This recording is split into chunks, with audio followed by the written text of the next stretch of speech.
Hello, everybody. Welcome to the Rotoworld Football Show. I am Patrick Daugherty. Denny Carter has fled the country for Greece. He's not allowed back in. That's why today I'm joined by Kyle Dvorchak and who we can call friend of the show, Patrick Kerrane, our former coworker, current leg up impresario, legendary upside, best ball legend.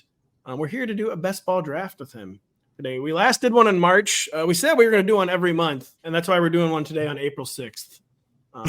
No, it's July 9th. We missed a few months in there. But Pat, welcome back to the show. Welcome back to our lives. How many drafts have you already done today? It's 11:15 in San Diego, California. So I haven't done any fast drafts today, but I've been putting in picks throughout the course of the morning. I'm currently on the clock in 16 drafts. I've got about 100 drafts going, slow draft wise. Wow. And let's see, I've completed 393 drafts on Underdog so far. Kyle, does that sound like fewer than you were expecting, or it's never more than I'm expecting? Yeah, correct. It's never ever more. I would believe any number he said. 797 this month. Yeah, I actually go to guess, like you said, Pat, are you saying you've completed like the complete tab and you've got 100 going, so you're at 490? Yeah. Like that's actually, I would guess 500, so I would have been right there. I Outside should of the have fact 500 that done pretty soon. Yeah, I assume these are all the puppy drafts, the really cheap, like they're what, $3 or $5. I assume most of them are. a ton of those. I've got 52 Best Ball Manias done, a few of the big dogs done. Start naming the breeds. Get to it. How many retrievers? How many labradoodles? How many? Some Alaskan Malamutes, some Bijan Frises. Pocahontases. That's a breed people don't really. It's a new breed. Yeah. So no. Yeah. Babe, wake up! New breed dropped. Yeah. The Saskatchewan. That's also a dog breed for some reason. So I've got. I'm going to give you two tournaments, Pat, and you tell me which one I'm actually in. Okay. So the Golden Doodle 2 or the Mini Schnauzer 3. Which one's real? They both sound all too plausible. I believe the Golden Doodle is real. Actually, it is. I tried to come up with one, but it's just called the Golden, and I forgot about it. And that is real. The Golden 2 I did do. Yeah. But the Mini Schnauzer 3 is real as well. Wait, are you serious? Yeah, I tried to come up with a fake one and failed. That is just, the real one sounds so fake that it is like impossible to parody. No offense to our friends running basketball drafts, but yeah, I'm in what's that really scary Doberman pen? I'm in the Doberman, and are you guys scared of Dobermans, by the way, or is that just me? That's just you, I think. You're not scared of Dobermans? They're so scary. They're the ones they're so Dobermans. They're like black and gold. They have like a really deep bark. Yeah. They're like patrol the perimeter of any house. They're very, very, very scary. It sounds like kind of like a your neighborhood issue. It sounds like a childhood trauma thing. It is both. Thankfully, the big scary Doberman in our neighborhood has moved within the past 2 years. I thought you were say thankfully he's nice. Like, oh, he's a good dog. I met him before. You're like, no, I never met him. He was terrifying. On every single walk. Yeah, look at this. You're telling me these dogs not scary? Producer Adam just shared some pictures of them. And no, I mean, look at these ears. The ears are shaped. I don't think that's actually. Oh man, these things are terrifying. There's a very cute Doberman with normal ears. Well, that's like a baby Doberman. That's not a real Doberman. That's the baby Doberman is only $5. By the way, the big Doberman's $50. Oh, what is this? Oh, it's a photo. Okay. Yeah. By the way, Pat, you've completed fewer than 500 drafts. Would you attribute that slacking to the birth of your daughter? And it doesn't really sound like you're on the ball if you've only done 392. Yeah, there's first time parent, and there's these moments where you're kind of winding down at the end of the night and you hold her and you have her in your arms and you just look into her eyes and you go, I could be drafting right now. Trying to peel away the bit and artifice. Are there any moments where you have felt shame? Like, man, I've got this daughter. Like, I know this is kind of my job. I know this is kind of my job. Asked you was, do you have the capability to feel shame anymore? That exists within your body. Do you feel shame ever? Like it's dinner time, and I'm on the clock in 4 slow drafts. I just really, really need to pick right now. Do you have shame? I try to batch them, so I basically like it's just added to my work. I just come in and I just fire drafts. Yeah, I'm not surprised to hear that you have a great process for that. Not surprised to hear you're off to a good start as a dad. Very, very exciting news that I've been processing for 9 months, I guess. Well, I wanted to ask you just because you started the family. We got married, we get the child tax credit coming. At what point? Because I've heard when you have as many kids as you have, it actually flips and your taxes go up. Is that true? Get ahead of this. No. They're so desperate for people to have kids. They're currently building us a free house. Okay. Federal tax dollars. So it's exponential. The credit. It is exponential. Okay. Good. My lack of knowledge compared to Pat and best ball is exponential. That's why he's going to try to coach me through a draft. I've been trying to do more, but I have not done enough. We're going to do a BBM 5. I almost said 4. I saw the V and couldn't remember what it was somehow. The BBM 5 on Underdog Fantasy. We're about to throw up a screen share. We're about to enter a draft. Listen, I don't like to brag to the listeners about my wealth, but it's $25. We're going to do that. We're going to do a $25 underdog draft. And do you think is it time to jump in, Pat? And will the landscape be unrecognizable since March? I'm assuming yes. Since we have, you're going to see a lot of receivers here, and what I'll just say is you're probably going to feel like what's going on? What's going on with all these receivers? These running backs are too cheap. But I want to just say the running backs don't stop being cheap. So there's a lot it's kind of a thing in this environment. There's a lot of like 2v2s you can do after you get through like round 10 where you're like, Kerrane at pick 35 was pretty nice, but I would never draft Kerrane, by the way. I would never ever. I know. Well, this is why I'm using him because you'll actually I can sell you on the ground. Land very well. But actually, if I had Zay Flowers there, and then I was able to get like Aaron Jones in the 8th round, or Ramondre Stevenson in the 8th round, or David Montgomery in the late 7th round, all of a sudden I'm liking this team a lot better. The receivers, by the way, they're just never. I feel like by round 4, it's like I don't know. Is it Jacoby Myers, Pat? And like, is it Darius Slayton still there? Do we do Darius Slayton? No, that's the 4th round. Yeah, we don't do him in the 4th round, buddy. See, really now? Wow. That's tough. What's like the ideal? I know it's not really ever changing. 18 rounds. What is the ideal, like a position allotment? Just always 2 QB. Do you ever do 3 QB, or is it just always 2 QB? No, I won Best Ball Mania with 3 quarterback build. That's right. So I do enjoy a 3rd quarterback from time to time. By the way, I like that you had to begin with like trying to talk. Like, I know you want to draft these running backs. I know you have all these kids. You have Midwestern values. But you can't just be drafting every cheap running back that comes on the board. And so that's it's wild because last year we got sat down by our fantasy football elders and told that what we were doing with the wide receivers was not okay, and we needed to calm down and start drafting running backs like responsible adults. And then this year we went even crazier. Wow. I mean, fully nuts. I mean, it eventually will be. There's one position, it's wide receiver, or like, the final 5 rounds, you start hitting the other positions, which, by the way, no one has hit any other positions yet except for Christian McCaffrey. He went with the 1-1. CeeDee Lamb ahead of Tyreek Hill, then Jamar Chase. We're on pick 5. We have pick 8.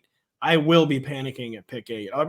Like, Pat, I know what you said, but what about Bijan and Breece? No, I think those guys are totally fine picks. I think, and in fact, I've started to kind of wonder if drafting teams with those guys that are well constructed might be one of the biggest edges that you can have, because it's going to be more difficult than it should be.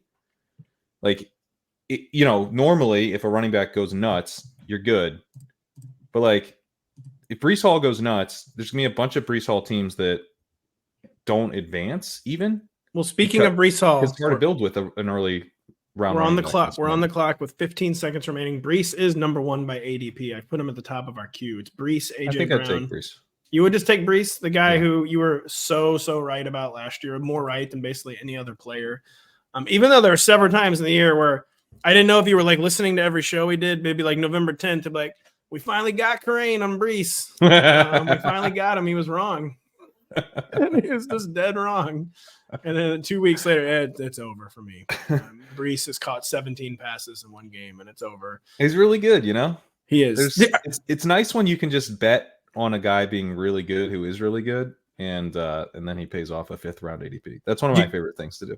Do you have more Breece or Bijan so far? I feel like that's Breece. A really interesting redraft debate that a lot of people are going to be having.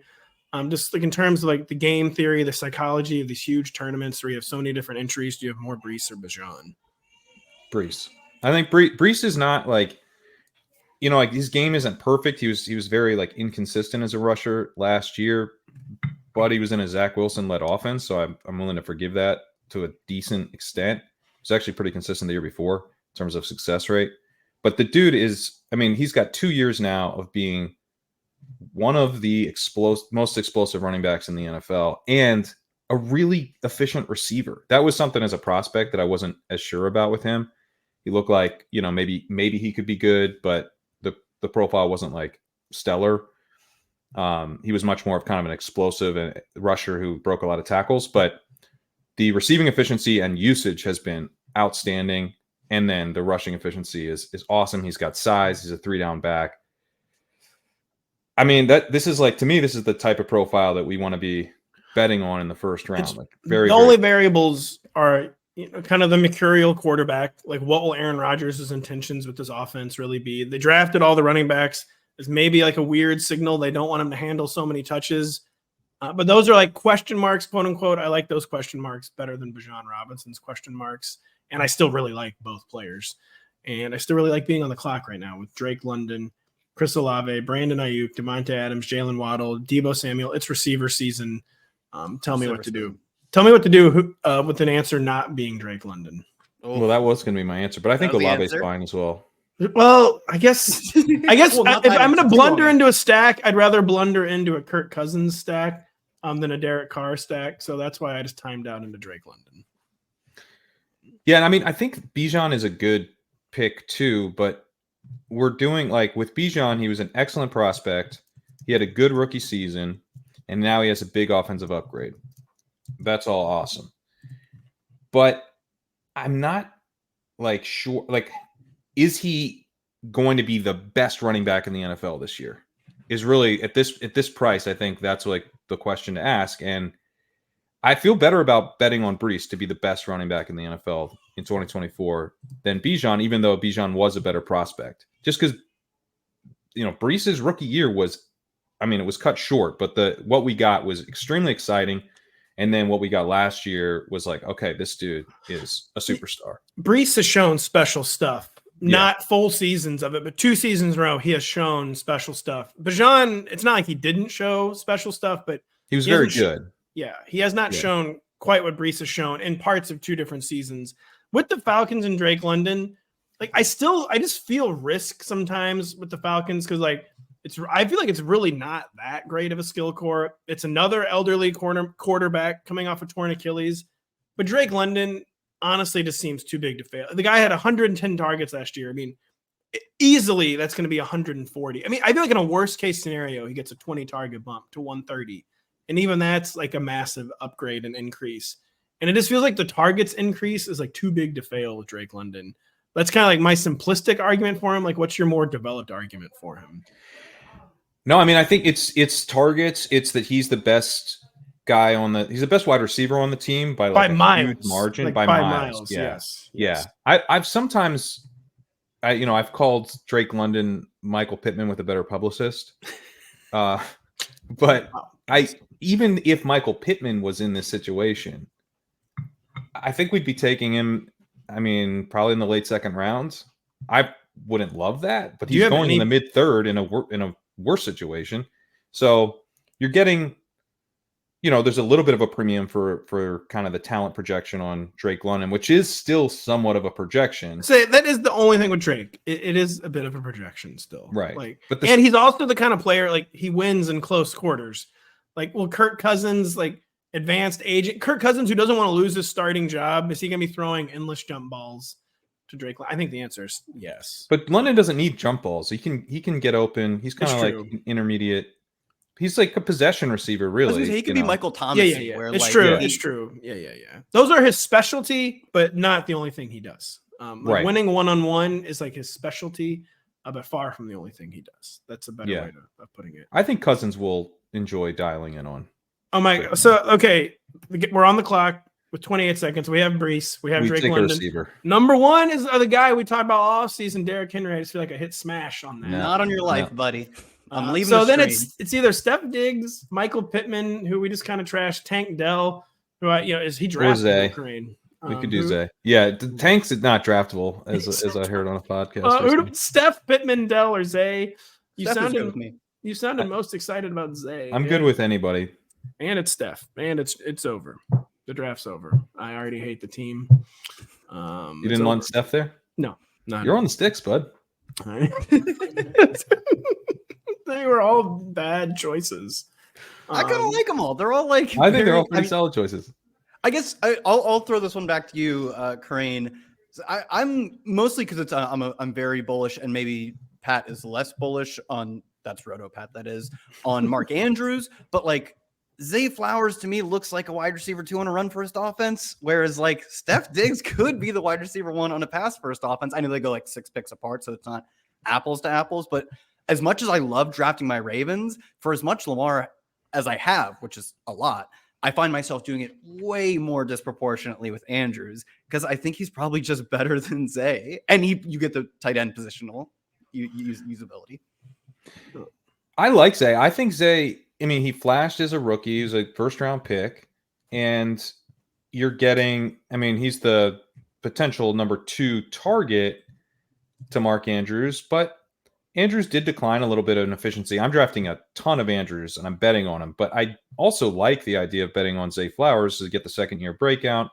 And maybe Andrews has fallen off a little bit. The injuries are catching up or whatever, and Zay takes over as the number 1 target. And we know Lamar Jackson can support spike weeks, right? So in this kind of format, like where wide receivers, especially in an environment where wide receivers are getting really expensive, Flowers is probably not like the week in, week out, like set it and forget starter that you're just like psyched about. He's more probably a guy you put in your lineup every week in a redraft league, and you're like, I hope this is that week. But on the clock, ball, obviously that has a lot of value. Breece, Drake, Diggs. I just put George Pickens in the queue. He's second by ADP, but this would, I feel like, prevent any stacks. Does this need to be T. Higgins? I think either way is fine. I honestly want to do Pickens. Okay. Do it. Is that wrong? Is that bad? That's fine. I feel like the Pickens explosion case is pretty compelling, and I'm basing it on mostly small data points, but just what George Pickens did with like even marginally improved quarterback play last year was kind of scary. The vibes could be so like this offense, the Steelers season could be just totally off the rails by week 5. Like I feel like that is a big risk, but just what he did with even marginally improved quarterback play, how just uninspiring the target competition. Oh yeah, Pat Fryermuth. Oh my God, please. Oh yeah, the Moose. He's loose. He's loose for 3 catches, 17 yards. This is real scary as a George Pickens manager.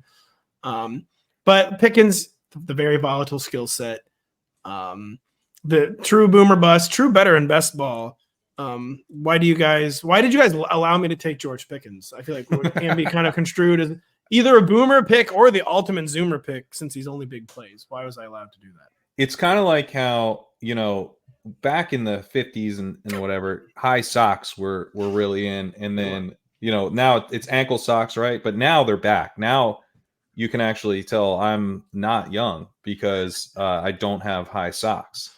It's much the same with George Pickens, where you're either cutting edge or you're an Arthur Smith loving boomer. Yes. You know what's awful? I was going to describe it as the bell curve meme where young productive wide receiver go Burr.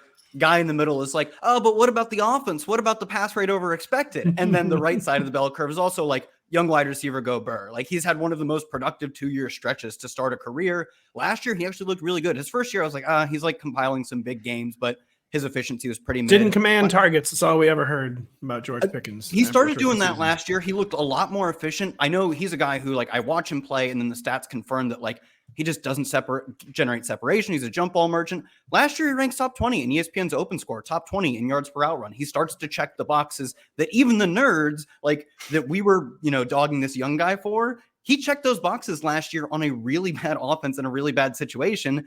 He's like 23, 24 with an 1,100-yard season under his belt already. We should be going nuts for this guy. Understandably, we're scaling back our excitement because of how bad this offense could be. But, like, this is the type of bet we want to make typically in most circumstances. This is kind of not most circumstances, but I'm willing to fade that a little bit for a young, talented play, like really talented player. I'm also not that worried that the offense will be that bad.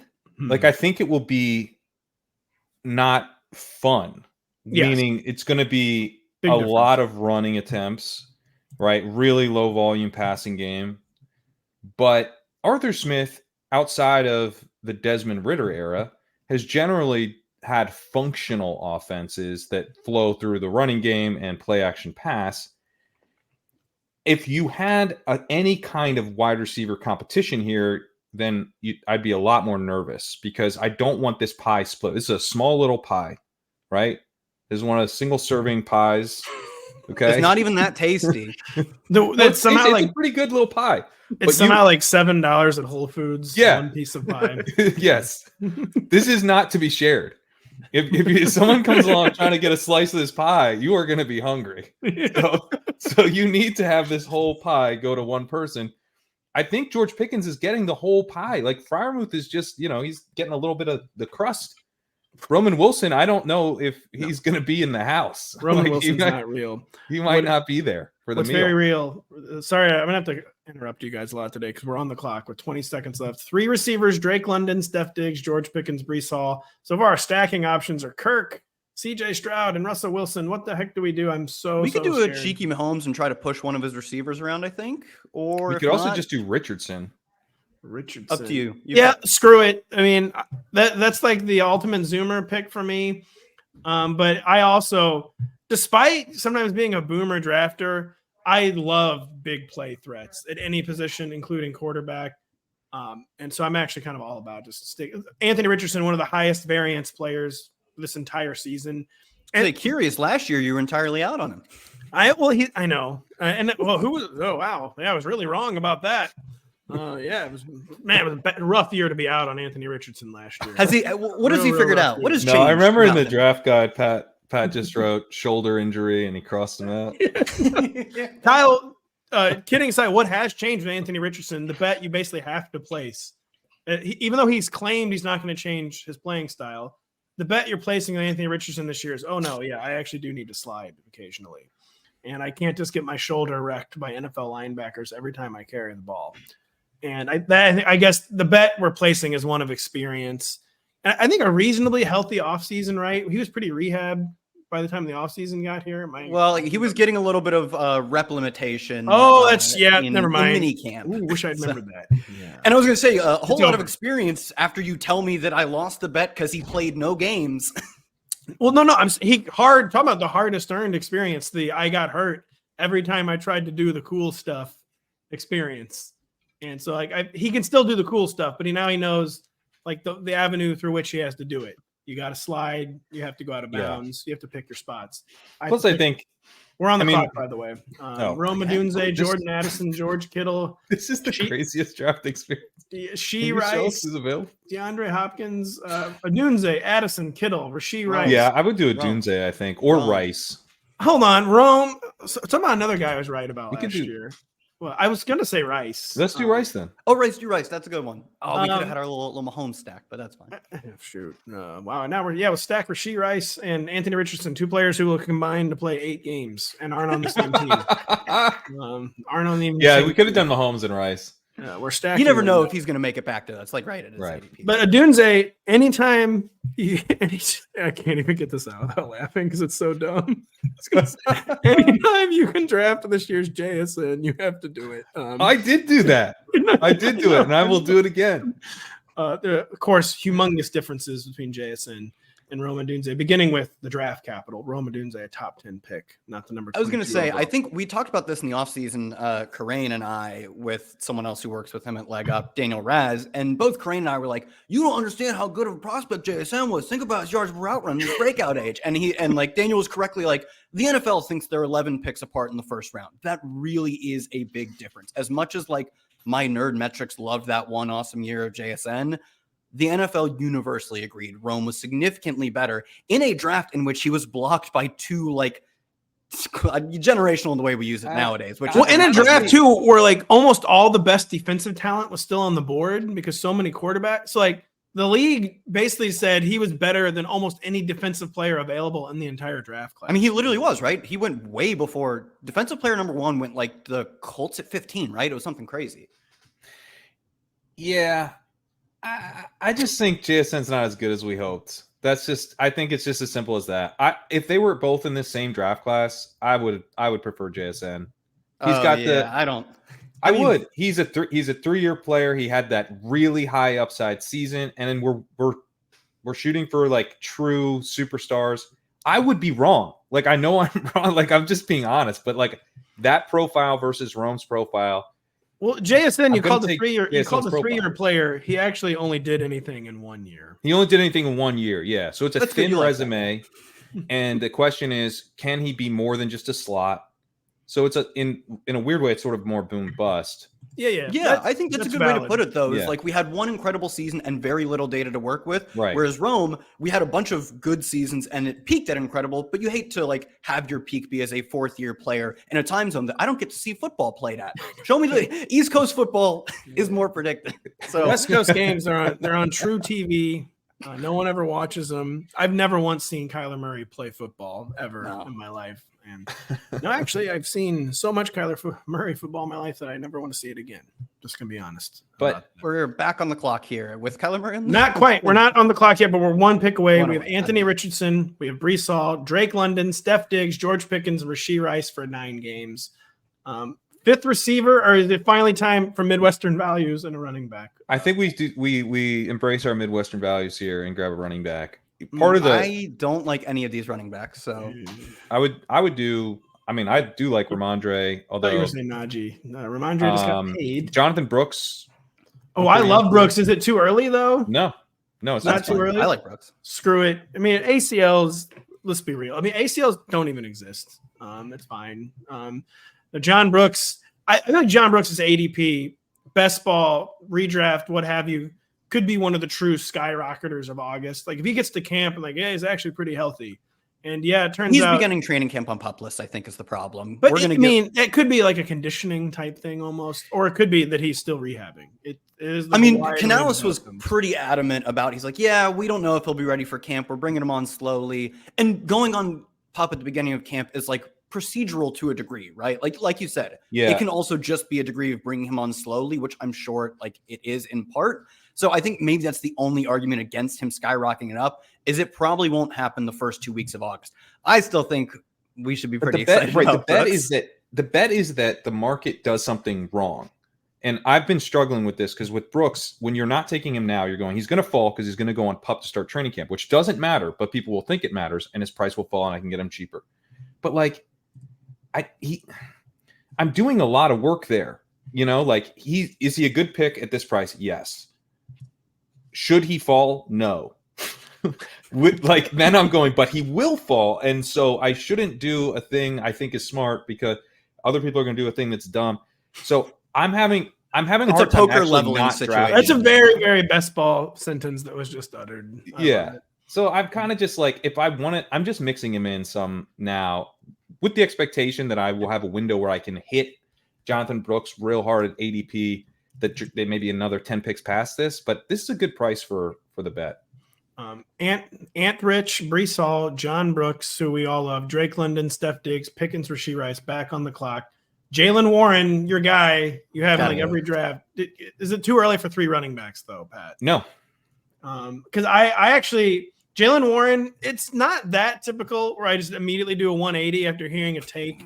You guys just feel very right on Jaylen Warren to me. Thank you. And we're going to do it. Warren, we have Warren and Pickens means Russell Wilson coming up. And a Rashee Rice bring back. Bring back. Oh, wow. I didn't know that. I do know that really quick. We have to take a short break. We'll be right back after this. Tune in and watch the toughest cycling race of the year. Today through July 21st, the world's top cyclists compete for a chance to wear the yellow jacket in the Tour de France. Stream it on Peacock today. I talk about every show, and after I read the promo, I mean, these bikers just like suffer. They just absolutely suffer. You don't say it as a negative, though, which I find interesting. No, I do. That's why it's amazing. That's the only reason it's even a good event. It's because they suffer. And they crash shockingly frequently. And they're like, oh, I'm sure they have better crash technology now, and they don't get hurt. And nope, they just get really hurt when they crash. It's a absolutely crazy event. Is this an absolutely crazy team?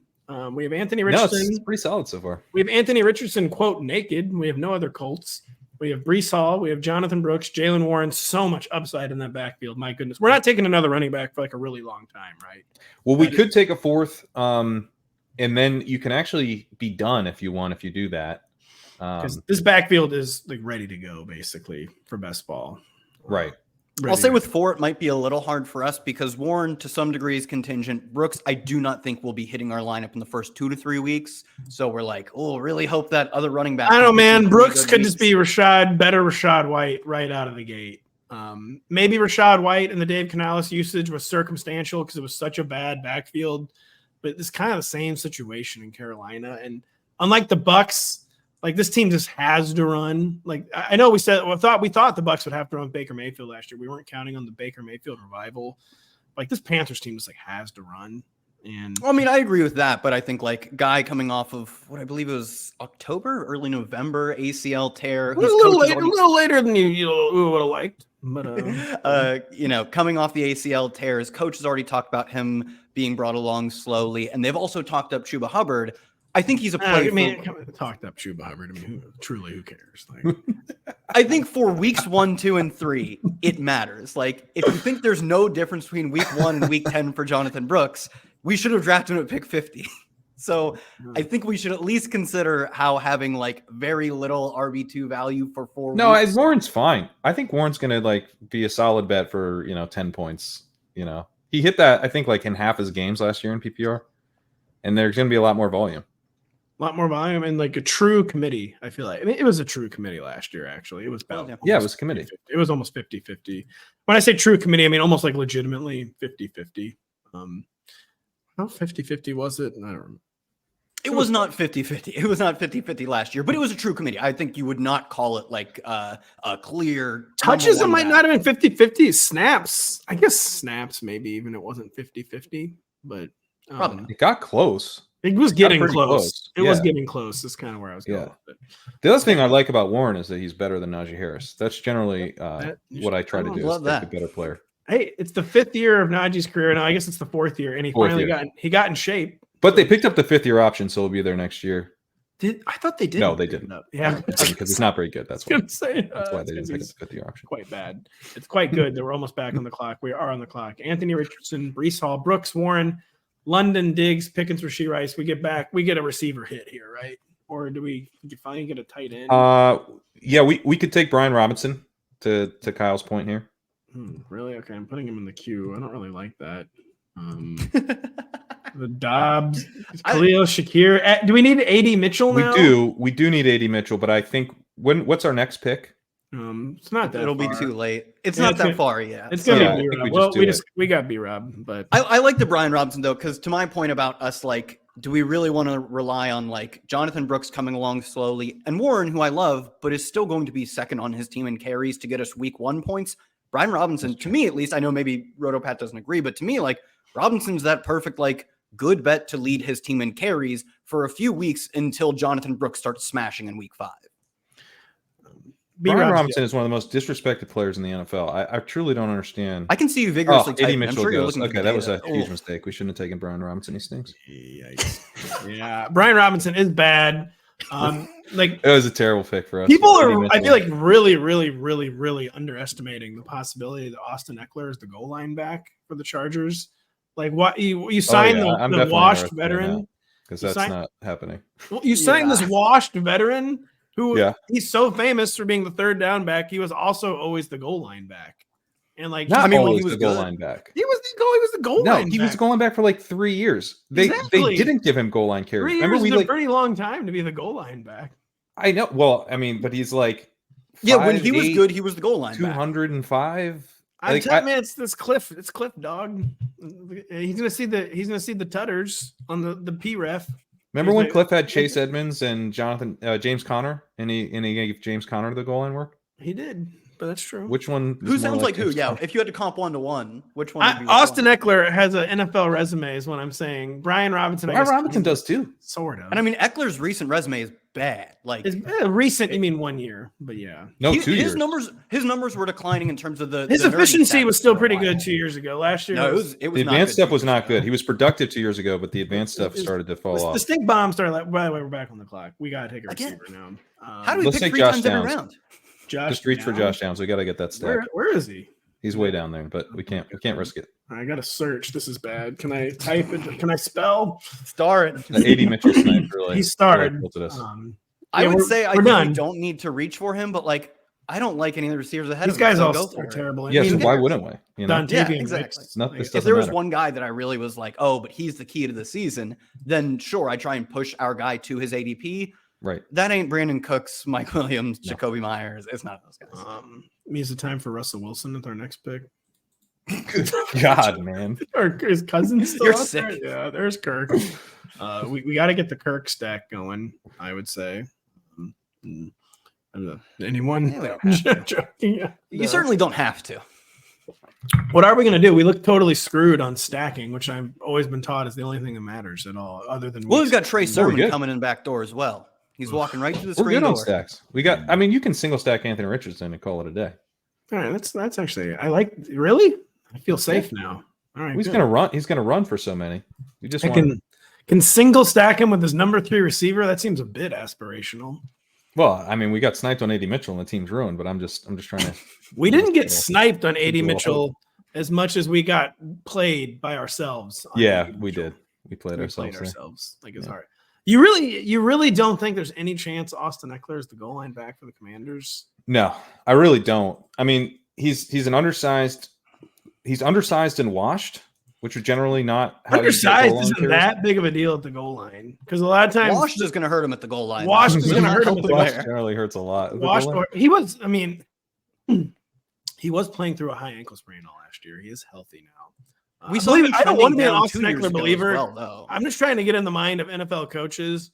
And one of the mind, this guy had success at the goal line the whole time he was in LA. And he won't know that it was like 1.5 years, Cliff, when he says the whole time that he was good at the goal line. But I would not discount that possibility.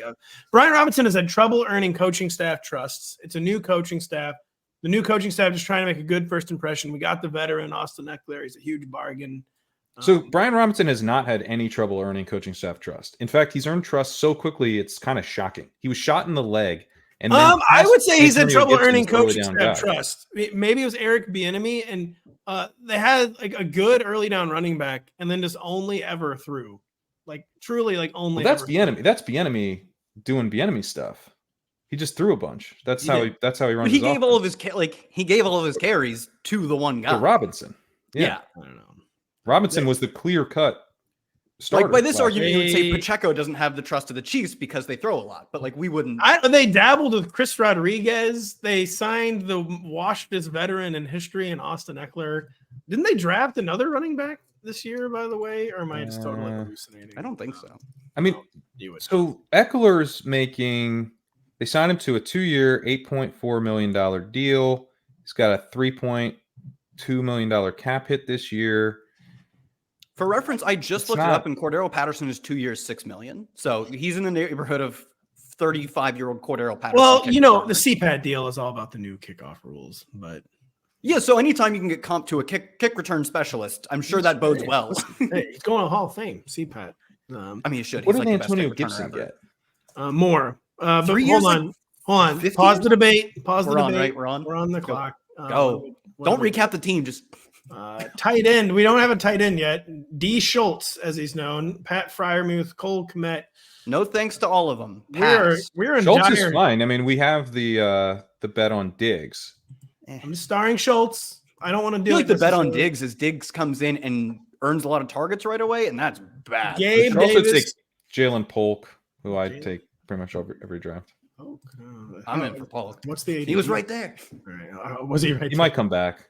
Do we want Schultz or Polk? Schultz is fine. Fine? Totally fine. It's fine.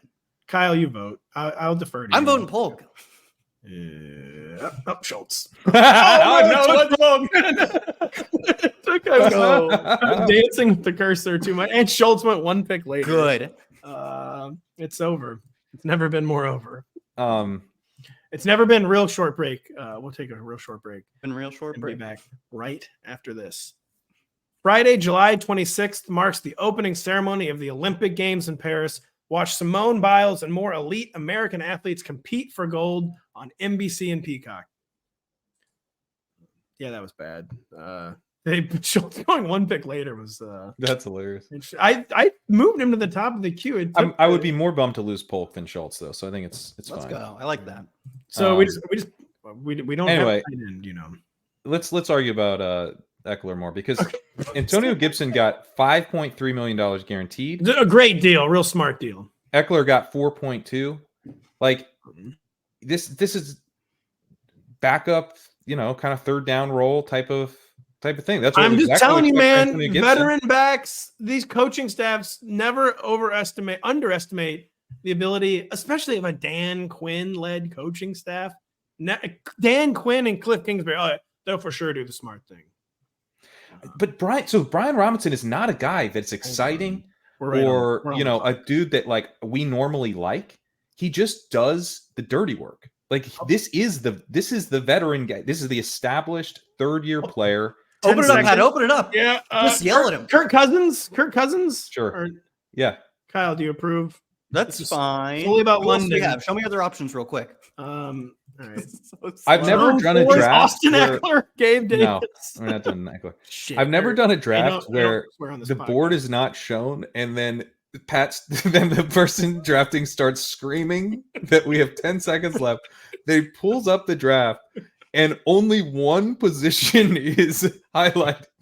And so although you can see the next 20 players there. by ADP, he still searches them in the search bar. They're right there. I see them. Here's how it works. You don't ever draft on value. You need a position, then you only highlight that position.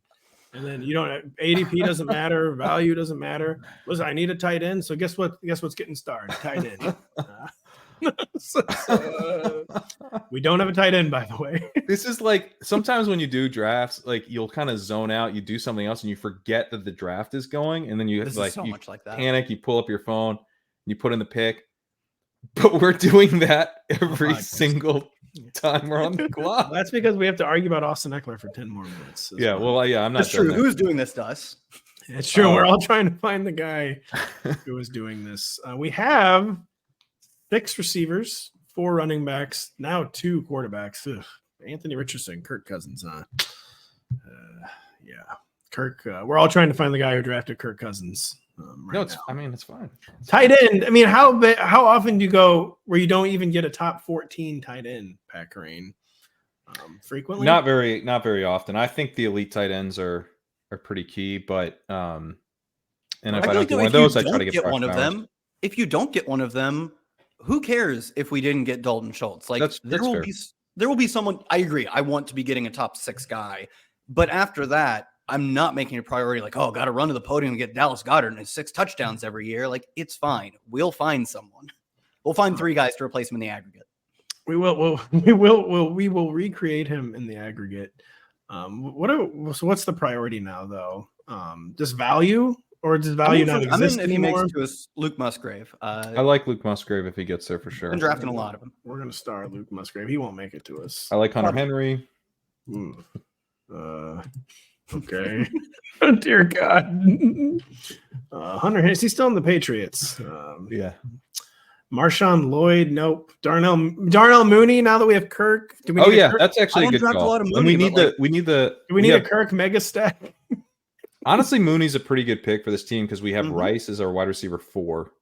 He's going to get suspended for some period of time. And then we have 2 rookies. Or no, we have Downs. And not having a picture, I always think he looks. We were talking about how much better London is than any other receiver on the Falcons. That's true, but then Mooney is so much better than any other receiver on the Falcons. There's like a real hierarchy in the Falcons receiver core.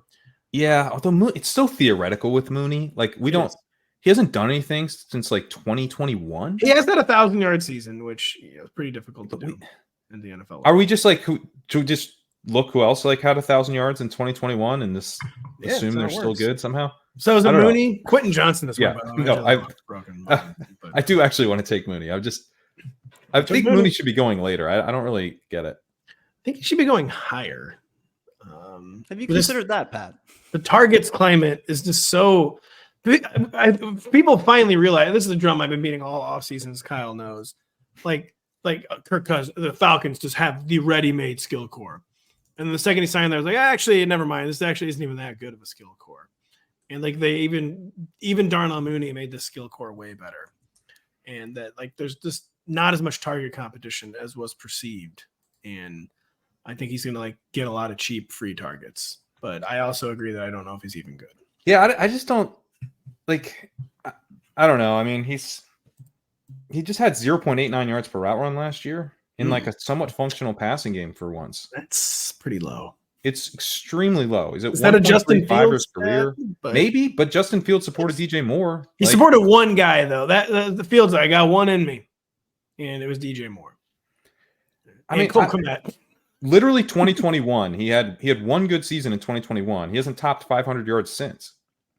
Hey, we make this bet with Calvin Ridley at pick 65. That's Why true. not do it Darnell Mooney at 150 or whatever we're doing it? It's real good. I don't know. I mean, he could be fine, but like he strikes me as part of the problem with the wide receivers going so high is that like. By the way, this is the player you wanted to draft. By the way, I know, but it's because all the receivers go, and then like you've got Mooney and Rashad Bateman and Jahan Dotson. These dudes who are like starting, but they're not very good. We're on the clock, by the way. It's the time we just run out of players. Time to take Hunter Henry. You definitely run out of players faster than anything I've ever seen in these best ball drafts. I think Hunter Henry works pretty well here. Yeah, all right. I'll just take him. I won't even let him. Should I let it so we have more time to yell? Should I let time out? Yeah, go for it. Sure. Who else do we have at tight end? Because we do have to think about like what three real awful tight ends. We got the H-back himself, Ben Sinnott. We've got the tight end one himself, the Conk Daddy. We have Isaiah Likely. We have Jonnu Smith, who's basically didn't have an ADP. ADP has been creeping up as it should have been. So I actually kind of like some of these tight end options. But it gets real bad after those guys, yeah. I think this is the pocket we want to hit. Do we want to hit another tight end with this next pick? Probably, yeah. I'm not taking the H-back. I'm just sorry. That's fine with me. You don't have to take the H-back. In America, we don't draft H-back. I'm putting Tyler Conklin or Jonnu Smith there. Unless you really pretty good pick. I like Smith too, actually. Yeah. I do. Jonnu, I don't know, man. The Dolphins needed more targets last year, like more guys they could throw to. Jonnu is we got the Conk Daddy. Jonnu's the Yak Daddy. And I feel like Mike McDaniel is going to really have a lot of fun stuff that he does with Jonnu Smith. But it might work for us. Jonnu Smith is where I'm going. It really is that, but it might work. I mean, like that's so much of these guys though. It's like Mike Gesicki is like Jonnu before Jonnu. It might work for us, but like honestly, it could work for us. What if it did? Think about that. Jonnu's at least like an NFL athlete. Mike Gesicki, tall, skinny guy who falls down. This is real cool. I mean, Gesicki's famously extremely athletic. I was going to say he's one of the all-time rasters because he's one of the Penn State. What's going on with every Penn State player having a 9.999 RAS? For a raster, he's not much of a yacker. Well, that's true. I mean, yeah, Gesicki's not very good at football, which is the problem. That hurts. But he is athletic. He actually is very athletic. Jonnu, I think, probably fits the system better. We've seen him work well in like this style of system where, they're working off the run. He can do stuff after the catch. They can use. Where he can H-back. Let's just be real. He can H-back it. Yeah, he can H-back. But this is a offense where an H-back style setup might be pretty interesting. Mike McDaniel isn't a perfect coach, but I think he's pretty good at designing stuff. And so John is a guy that I think will just kind of fit this system pretty nicely. He's good at designing stuff. Is he good at adjusting whatsoever? No. That is the question. He needs a whole year to adjust is the problem. He's a slow. The adjustments are good, but they require some thought. He needs to sit down with it. He really is like a Madden player in that respect, where he kind of hacks the game, and it can take frustratingly long time to patch the hacks. Like this idiot keeps throwing the same pass over and over and over against me, and I can't do anything about it. But then once you do finally patch the hack, it's an interception every single time. then the other guy is like never been more down. It's never been more over. But then they find the next hack. Yeah, it takes like 2 games, but they find the next hack. And Right. He'll find another hack. I believe in him to find hacks. But I'm gonna read. We have 2 quarterbacks, 4 running backs, 7 receivers, 1 tight end. I guess we're hoping for the Conk Daddy here. Down to Conk and Jonah will be there. I'm hoping for the Conk Daddy though. Just to be honest, is that good? I mean, we're taking 3, so maybe we could push a third one around. But I think it's totally fine. Yeah. Well, okay. I'll address Kerrane's complaint. I will pull up the entire board. Roman Wilson, Geno Smith, D-Rob, Bucky Irving, Tyler Conklin, J.K. Dobbins. It looks like Conk season or bust here is what it looks like. Yeah, just honestly, just search Conk. Here we go. Even though he's in the queue. I don't want to see anybody else. I don't want to have a backup. Oh, no, Lad McConkey's there. Okay, we'll do Conkle. We'll do Conkle. The Conkle Daddy is now on our team. And then just leave this up. Let's just enjoy. Enjoy our work. There we go. Yeah, he's on my team now. Anthony Richardson, Kirk Cousins, Breece Hall, Jonathan Brooks, Jalen Warren, Brian Robinson, Drake London, Steph Diggs, George Pickens, Rashee Rice, Josh Downs, Jalen Pope, Darnell Mooney, Hunter Henry, Tyler Conklin. Their team's coming together a little bit. It is. Do we need a third tight end though? I think so, without a doubt. For sure. Yeah, I would say so too. We need as many dart throws. You're going to hate when we take Rondell Moore in the 18th, but otherwise. Wait, who? Who did you say? Rondell Moore? Oh, famously destroyed Ohio State in 2014. Yep. We've been waiting ever since. We have been, and we will continue to wait. We'll wait till the end days of the American Republic, if that's how long it takes for Dale Moore to finally break out. The freshman season at Purdue. We will never forget. Anytime you can forever cling to a freshman season at Purdue, you must do it. You absolutely must do it. Well, you have to consider the predictiveness of various statistics. And it actually, freshman seasons are most predictive in year 6 of the NFL. Yes, so there you go. I believe I heard Ben Gretsch saying that in the Athletic Football Show with Robert Mays. I said, wow, I mean, Ben's got a lot of cool stats. I wasn't really expecting that one. but I wonder how much data he really has on that. But hey, listen, I trust Ben. So that's in my model, there's actually a little binary variable. Were you in the leaders division of the Big Ten? Back then, they called them the Legends and Leaders division, if you remember. We're on the clock. Jonah is the only player we have in our queue. Is it just time to take Jonah? Yeah, let's just take him. All right. Maybe were we missing out on Khalil Herbert? You're missing out on 3 DeMarcus Robinson spike games, buddy, but we need tight end. D-Rob, Jalen McMillan, Javon Baker, and Tez Walker. It's Jonah Smith season on this team. 2 picks to go. We've got 2 quarterbacks, 4 running backs, 7 receivers. Are we taking the 5th running back? Or are we going 9 receiver? Is that what it's looking like? I don't think we need the 5th running back, but we could. The thing is, like, we're good at tight end, we're good at quarterback. And so we need another receiver, I would say, but we don't necessarily need 2 receivers. So we have a luxury pick. With one of our final 2 picks, I would say receiver and whatever we want. Dale, I will say Darius Slayton would be a pretty solid pick as a bring back on. No, I thought Slayton was been gone since the 4th round. Well, this is a weird draft. He's really fallen past ADP here. To be available in the 17th potentially is. I mean, I think unironically we should take Dale. Don't do it as a bit. Everyone straight faces, clear eyes, full hearts. Take Rondell Moore. I think we should take Slayton to be honest. Well, how far Slayton's down is a bring back on Anthony Richardson? Gotta get that sweet bring back. Kerrane had to say one super best ball thing, and I'm like, I'm in. I knew that would get you. I'm in. Let me see if I know anyone in this draft. I'll see if I can get someone to take Slayton ahead of us. You'll see a morphine PRN will take Slayton. You want to text him? Oh yeah, I'll get him on the phone. Hey, I can call him a favor. Born loser. That's a user in this draft. Wow, I would maybe man. Buck up a little. Well, the thing too, Pat, is that The Giants play the Falcons in week 16. So it's a double bring back here. We get the Kirk Cousins bring back with Slayton, and then the Anthony Richardson bring back on Slayton. It's just, Is that for real? That's real. So hold on. How much time do you spend thinking about double bringbacks? And be honest. If I'm going to be honest, I Googled the week 16 schedule for the Giants just now because I don't have that memorized. Good, I do have the week 17 memorized. You have week 17 memorized like the day of, right? Yeah. I could give you a few week 16ers because there's some tournaments a lot of tournaments that play out through week 15, 16, 17. So there's like weird things where you can be like I believe the Ravens, Texans, Steelers, and Chiefs all flip because they have like a Christmas schedule. They do, yeah. Yeah, So I'm doing well, guys. I'd just like to say I'm hanging in there. Steelers and Chiefs, yeah. They all play each other over the course of the 2 weeks. Correct. Kyle, you need a kid. No.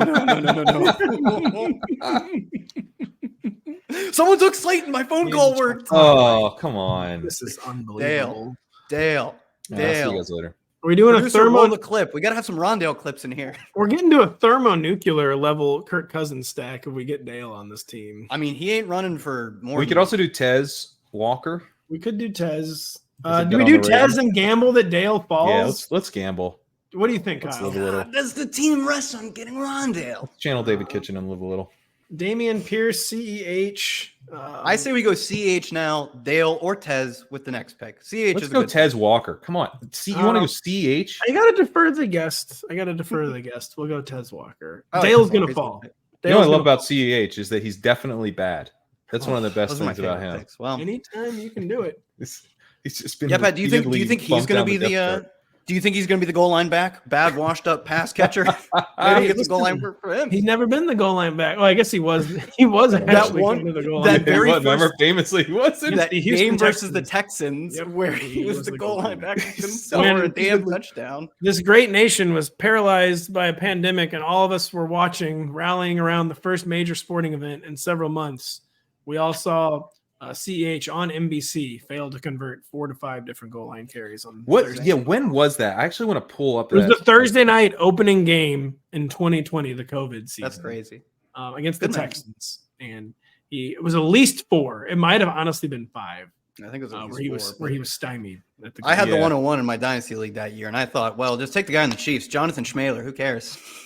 If you want to know someone I was thoroughly out on our podcast that year, it was Mr. CEH. Hayden Winks and I went to the mattresses in opposition, and I've never been more right. That's why Hayden no longer works for this company. That's why Hayden no longer works here at NBC. Oh, no. Hayden, recent guest on the show, does some of the best work in the entire business. It won't be our best work if Rondale Moore gets taken before a final pick. I'll say that. Because I kind of agree with Kyle that we really need him. He's going to fall. It's looking. I'll bump some Rondale Moore highlights on my Twitter. They'll be old. They'll be grainy. They'll have like the VHS lines on them, like the vertical lines from Static. But I'll bump them. Tank Bigsby. Listen, another former member of the show and current Underdog proprietor Josh Norris is really into Tank Bigsby. I am not. Really? Yep. Why? He is. I don't know. What compelled him? Yes, you might have to text him and ask him. Does he play in points per ball bounced off hands leagues? He does, actually. That's a new feature. That's the Scott Fishbowl. They added that Scott Fishbowl this year. It's in the Scott. It's been in the Scott Fishbowl for 5 years. It's a new feature on Underdog in the Lhasa Apso. Bigsby's he does seem to have the first crack at the number 2 job again, but the big problem with Tank Bigsby, of course, is that there's never been a worse NFL running back. That is my issue with him as well. So we good with 9th receiver Rondale Moore, or do we need to hit a 5th running back, Pat? I think we go Moore. We go Dale. We got the Kirk mega stack, except for Kyle Pitts. We got the 3 best Falcons pass catchers in Drake London, Darnell Mooney, and Rondale Moore. Kyle Pitts coming in 4th. So we've got it made here with our Falcons mega stack. What do you think of the team? Anthony Richardson, Kirk Cousins, Breece Hall, Jonathan Brooks, who may or may not be healthy in week 1, Jalen Warren, Brian Robinson, who I'm saying is worse than Austin Ekeler, apparently. Drake London, Stefon Diggs could be the number 3 receiver on his own team. George Pickens, Rashee Rice, who's going to play 7 games, Josh Downs, Jalen Pope, Darnell Mooney, who Pat said's never been good, Tez Walker, Rondale Moore, who hasn't been good since he was at Purdue, one time. Hunter Henry, the Conk Daddy, Jonnu Smith. How are we feeling about this team? Will this team be advancing to the finals? I think it's a pretty good team. When you take these receivers like Darnell Mooney, Rondale Moore, it's not very fun, but you want to be, I think, utilizing them for a purpose. And we did do that here. We have Rashee Rice, who's going to be suspended for probably 4+ games this year. And then we have Jonathan Brooks, who's not going to be healthy to start the year. But it's like, hey, man, if we can get Darnell Mooney reviving his 2021 form and having like a totally fine game in week 3, that we can use that. That's going to hit our lineup and help get us to the point where all of a sudden at the end of the season, we've got Jonathan Brooks hitting his stride. We've got Rashee Rice just catching lots of little 5-yard dump offs from Mahomes, scooting into the end zone. The team is sort of taking advantage of some of these boring veterans. And it also got some rookies that I think are pretty interesting and high upside late in the season, like Jalen Polk and Devontae Walker. So I think a well-constructed team. We've got the triple stack with a pocket passer. We got the single stack with the rushing quarterback. We have some other stacks outside of that, including the Pittsburgh Chiefs one. We have bringbacks on the Falcons one with Brian Robinson. So we've got week 16 bringbacks. No, we didn't. We got sniped on that. Oh, did we get sniped on that? Yeah, we got sniped. I'm not saying we didn't get it. Bringbacks it's the first best ball thing in a while that I was not prepared for. What's the week 16 which I'm sure like people maybe like, how does Pat know about week 16 bringbacks? We've all been talking about it for 3 years. And it's just like one little part of the sickness that had yet to permeate my brain. But now it'll be forever lodged there. It's never leaving. Like a parasite. I do know about week 16 bringbacks now, which unironically I'm glad to have another piece of best ball knowledge. Seems like a lot to remember though.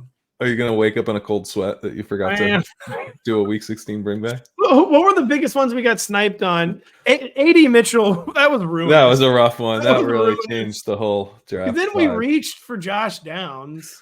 Which I have no regrets about. That's good to know at least. But I did feel like, well, it's over. I felt like just personally ruined when we took Brian. I know. We should have taken AD Mitchell. Was it Dalton Schultz right after too? We were like, well, maybe we'll push him around. Immediately gone. Literally one pick later. Yeah, my favorite to call in for a Darius Slayton snipe worked perfectly. That was a good one. Yeah, that was brutal. That was brutal. Darius Slayton. You want to talk about the poor man's Darnell Mooney? It's Darius Slayton. Although actually his good season wasn't quite as good, and his bad seasons haven't been quite as bad. Darius Slayton. Yeah, I think Darius Slayton would have a pretty strong case to say Darnell Mooney is the poor version of him. That's actually a good point. What do you think Darius Slayton's career high receiving yards against Ohio State is? Because Rondale Moore is 170. Wow. That's compelling. Thank you. That's there are data points, and then there's that. Ben Gretsch is writing that down. I legally couldn't drink when that happened. That's how long ago it was. Where would you say Darius Slayton went to college? I don't know. I don't have any idea. I don't either. I don't remember at all. Yeah. I'm looking it up. Wow. 3 years without transferring at Auburn. His career high for yards in the SEC was 670. Rondale did that in like 3 games. He did. So, I don't know. Any final thoughts, or do we just have to end this podcast episode? Yeah, I'm fresh out of thoughts. Fresh out of thoughts, but you're not fresh out of stuff you're doing over at Legendary Upside. Refresh our listeners, the folks, on what you're doing over at Leg Up. Yeah, Legendary Upside, we've got best ball rankings for Underdog, DraftKings, FFPC, updated daily, Dynasty rankings as well, updated every Monday. We've got content rolling out on the site from myself, Daniel Raz, Sacrilegious, Stephanie Miller. I'm working on a few different best ball articles. Later in the summer, I'll have my legendary running backs article, which is an article that I first published at Rotoworld. True must read. Looking at the basically the scenarios in which the early running backs put the entire fantasy season on their back win you your league single-handedly. We do get those kind of seasons normally in the first 2 rounds. So you got to pay up for it. But my whole thing is that I'm saying if we're going to pay up for running backs, especially as wide receivers get more expensive, we really do want to have access to those seasons. And so I travel to the future and I report back exactly how the seasons happen so that we can kind of envision what we want to do when we're drafting these players. So that'll be out. I always make that article free. So look for that. That'll be like later in August, but potentially before I'm back here again. Since the every month cadence is not. We're gonna do it. And by the way, are you doing a legendary upside season for Austin Ekeler? 9 touchdowns. I will do one for Austin Ekeler. He's got to get his ADP up to the I would say the 3rd round. And then all right. Yeah. We can make that happen. We can spam. I was going to say, if you can time travel to where he has a legendary season, he can time travel back to when he was good. So I will spam the Rottweiler, the mini Rot with Austin Ekeler in the 3rd round and get his ADP up single-handedly, if that's what it takes. All right. I mean, I'm excited about that idea. I'd love to write it up. Very excited to have Pat here today. Thank you so much, as always, for taking your time. Very excited to have Kyle Dvorchak hosting the show on Thursday with Lawrence Jackson and special guest Davis Maddock. I'll be on vacation in South Padre Island, Texas. I should have been there already, but the hurricane changed track and we didn't need to delay our flight, but we did. I'm not mad about it at all. Actually, I'm not. I'm glad the hurricane missed the island. Anyway, I'm rambling. I'm Patrick Daugherty. That was Patrick Kerrane and Kyle Dvorchak. Thank you so much for listening. We'll be back in 48 hours.